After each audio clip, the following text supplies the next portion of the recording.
Today, we are in the dawn of the age of the Internet of Things. Great lake of information from various domains, connecting smartphones and other digital devices which produce data. While I'm talking to you right now, on the next second, the world will have 41,000 new Facebook posts, 3,600 new photos in Instagram, and on the next minute, there will be a surge of 2 million searches in Google, 204 million emails will be sent, 11,000 professionals will be searched in LinkedIn, and about 571 websites will be created. Data are exploding tremendously in the digital universe. And I think it's fair to say that the fact that you're able to watch this video means you have already flow for you. Yes, you are lucky.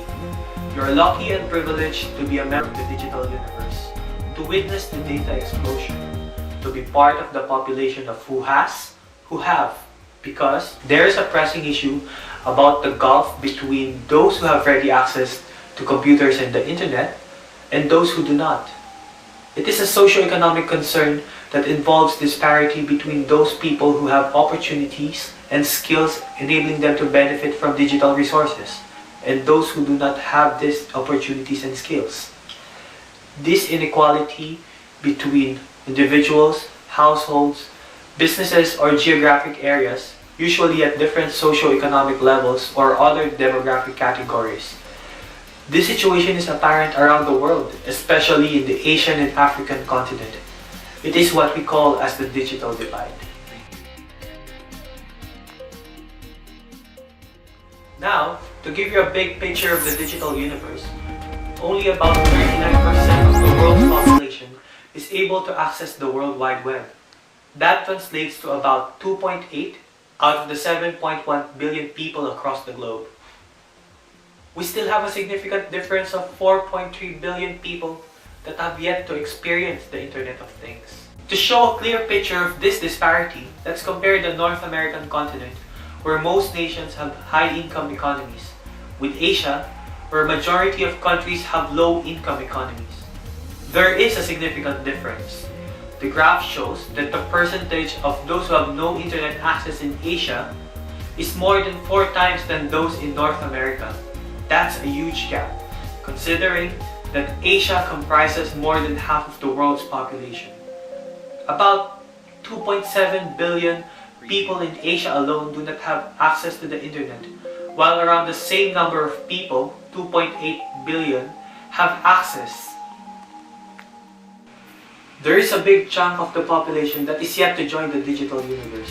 As seen in the internet map, there's still a lot of places to lit up with digital data, a lot of people to experience what we currently experience as netizens, a lot of people to experience the benefits of accessing information through Wikipedia, attending online courses, getting news in near real time via online newspaper not just in the Philippines but across the globe, to be able to influence election, to get information on the latest stock, to share your thoughts in the world, to exchange ideas with our friends in the other parts of the world, get your pathological result, shop, pay a friend, check weather forecast for the next 3 days, video conferencing with your loved one, and more.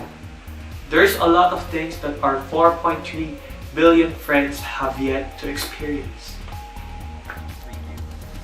The endless possibilities, no boundaries, no passport, no visa, just your fingertip to unleash its power. Team Berners-Lee, the father of World Wide Web, said that internet is an empowering thing for humanity to be connected at high speed and without border. That is why internet access is a human right. This is the reason why last 2011, United Nations released a resolution signed by the members of the United Nations Human Rights Council declaring internet access as a fundamental human right. So, with all this data explosion and powers that the internet could bring into the hands of the user, the question is, how can we bridge the gap so that vast majority of people will be able to join the digital universe, to share their ideas, to learn, and such? One way to achieve our goal in bridging the divide is to follow the framework of multi-stakeholder partnerships as discussed during the thematic meeting of the International Telecommunications Union last 2005. There should be 4 main partners that need to contribute to fulfill this goal. First are the international organizations.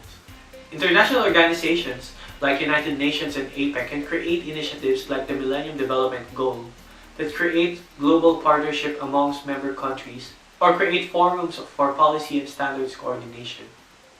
Take advantage of the ASEAN Economic Community to learn from our neighbors on how they are able to give better technology access to their citizens, and provide expertise to the least developed member countries to help them build their technological infrastructure.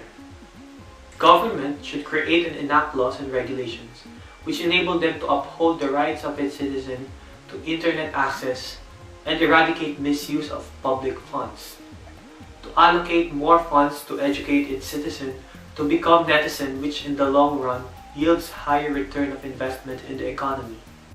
The private sector to organize corporate social responsibility events to bring back to the community and strengthen public relations. Be involved in the public-private partnership cooperation that will help the government to build technology infrastructure through capital injection, which will help fill in the gaps. Innovative e-projects to promote usage of ICT amongst members of the community. The civil society to empower the community through local and small initiatives, which will eventually go a long way once the 3 other partners realize its value. Be the voice, the watchdog, and catalyst to social needs and interests. Be the conscience of the digital divide.